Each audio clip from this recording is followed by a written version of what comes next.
প্রথম পার্লামেন্টে দাঁড়িয়ে সংসদের নেতা শেখ মুজিবুর রহমান বললেন, তোরা সব বাঙালি হয়ে যা। এবং সেদিন থেকেই কিন্তু পার্বত্য চট্টগ্রামের রাজনীতিতে একটা অস্থিরতা তৈরি হয়েছে। সেই দিনকার অদূরদর্শী এই রাজনীতি, তার খেসারত এবং সংখ্যাগরিষ্ঠের রাজনীতি, গণতন্ত্রের রাজনীতি না।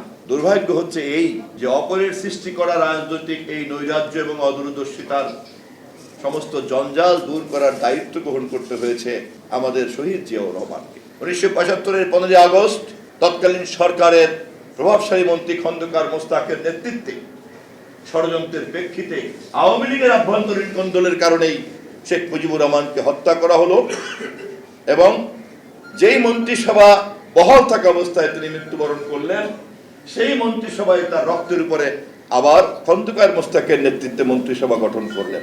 70-এর নির্বাচনে যেই গণতন্ত্রের সুফল ভোগ করে আওয়ামী লীগ ক্ষমতায় এসেছিল, সেই আওয়ামী লীগ 74-এর চতুর্থ সংশোধনী করে একদলীয় শাসন জারি করে বহুদলীয় গণতন্ত্র এবং সংবিধানকে, জনগণের আকাঙ্ক্ষাকে কবর দিয়েছিল। সেই আওয়ামী লীগ শেখ মুজিবকে হত্যা করার দায়িত্ব নিয়েছিল আভ্যন্তরীণ কোন্দলের মধ্য দিয়ে।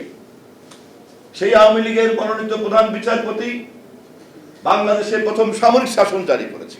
এই রাজনৈতিক নৈরাজ্য, ধ্বংসস্তূপ, স্বাধীনতা যুদ্ধের শুরুর সময় যেমন দিক নির্দেশনাবিহীন থাকার কারণে মেজর জিয়াকে দায়িত্ব নিতে হয়েছে এবং পরবর্তীতে খন্দকার তাজউদ্দিন আহমেদ যা গ্রহণ করতে বাধ্য হলেন, আবার স্বাধীনতা উত্তরকালের এই নৈরাজ্যের সমস্ত সমাধানের দায়িত্ব পড়ে গেল জেনারেল জিয়াউর রহমানের উপরে।